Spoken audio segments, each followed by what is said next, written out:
손흥민이 경기 종료 1분을 남기고 터뜨린 골은 경기 전체 맥락을 보면 절대 터질 수 없는 골이었다. 이런 모든 상황을 잘 알고 있는 토트넘 몇몇 동료들이 보인 손흥민을 향한 존경의 표시들을 본다면 왜 이 골이 터질 수 없었던 골인지 알 수 있을 것이라고 말해 많은 팬들의 관심이 집중되고 있습니다.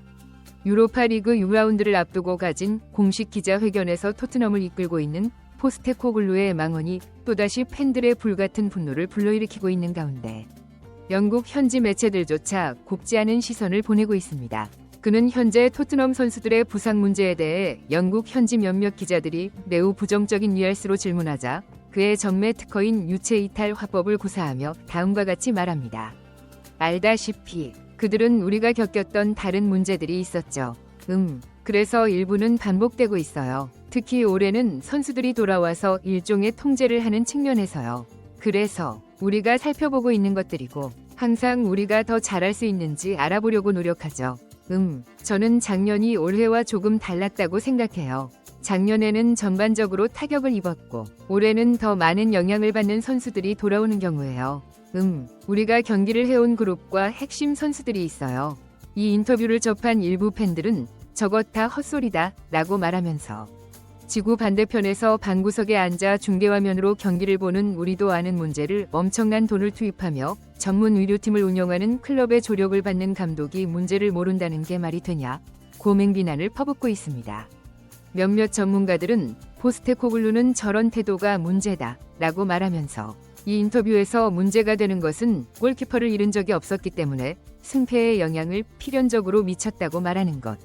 그리고 선수들이 복귀했다가 다시 부상을 입고 이탈한 것이 첼시전에 영향을 줬다고 말하는 것인데 이 부분은 감독이 할 말이 아니다 라고 말했습니다.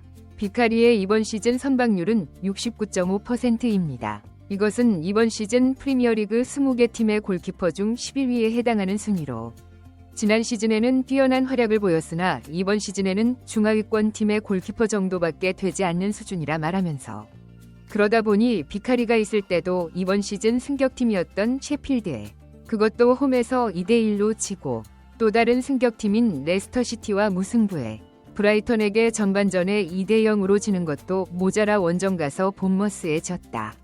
그때 골키퍼는 비카리였다. 비카리를 잃었기 때문에 첼시전이 승패에 영향을 줬다는 말은 앞선 경기에서 비카리가 있어도 처참한 패배를 당할 때를 설명하지 못하기 때문에 비겁한 변명과 책임 회피에 불과하다. 고 일침을 가했습니다.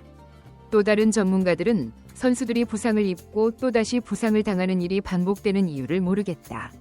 지난 시즌에는 이런 일이 벌어지지 않았기 때문에 어떤 문제가 있는지 들여다보고 있다. 고 말하는 것은 그가 얼마나 무능한지 보여주는 결정적 대목이라고 말했습니다. 선수들이 입는 부상 부위가 골절이나 인대 부상 등이 아니라 햄스트링 부상이라는 점을 주목해야 하는데 이것은 선수들이 너무 과도한 경기 수를 소화하기 때문에 벌어지는 일이라고 말했습니다.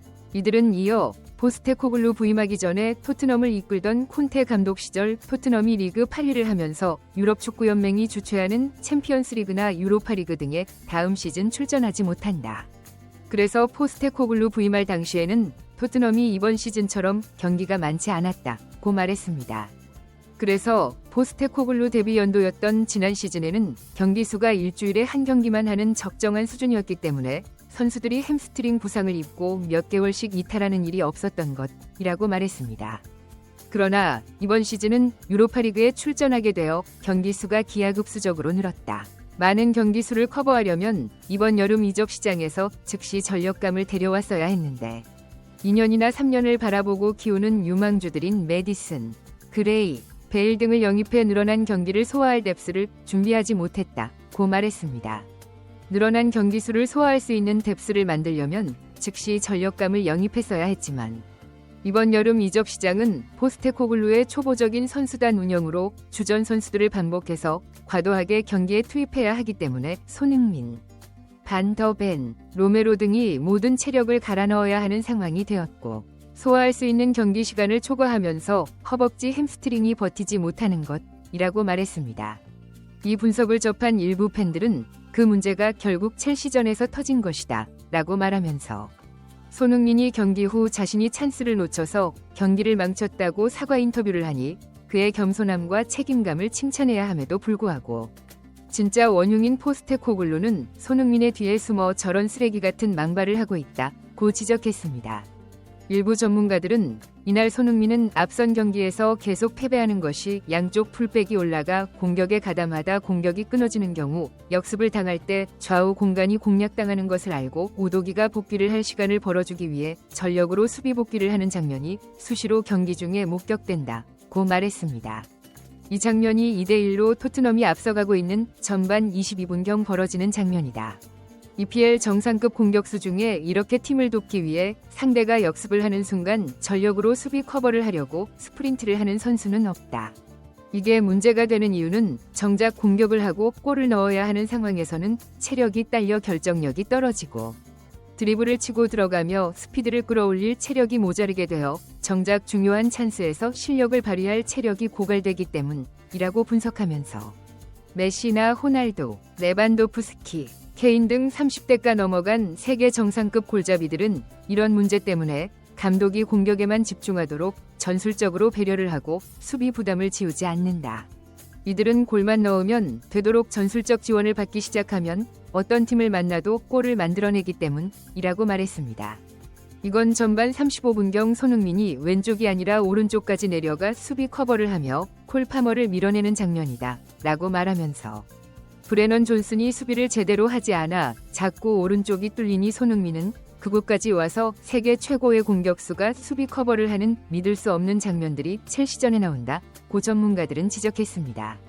이들은 하지만 첼시전에서 포스테코글루가 손흥민에게 과도한 수비 부담을 지우는 장면의 압권은 바로 이 장면이다 라고 말하면서 클루셉스키가 공을 전진시키고 끊어지고 우도기가 빠져나간 오른쪽 풀백 자리를 손흥민이 들어가 수비를 본다. 고 분석했습니다.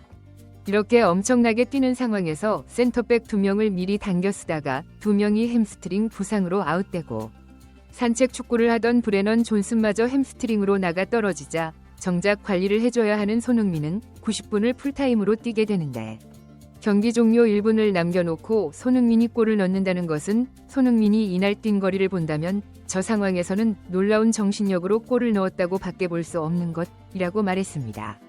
많은 축구 팬들은 골이 들어갈 때를 보면 우도기가 골문 앞에 있다가 자신에게 공이 날아오자 펄쩍 뛰면서 공을 피해주는데 우도기는 경기 내내 공격을 하러 올라가야 하는 자신의 전술적 역할 때문에 손흥민이 엄청난 수비 커버를 하며 자신을 도왔다는 것을 분명히 알고 있을 것이라고 말하면서 저기서 자신이 공의 방향을 바꾸어 골을 기록할 수도 있었을 텐데 손흥민의 휴먼 골로 연결되도록 펄쩍 뛰면서 공을 피하는 것을 보면 이런 경기 중에 보이지 않는 손흥민의 헌신적인 수비 커버에 고마움을 느끼고 존경심을 느꼈을 것이다.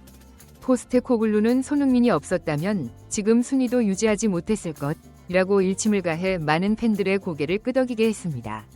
구독 및 멤버십 가입은 매일 더 나은 영상 제작 열정을 타오르게 합니다. 이상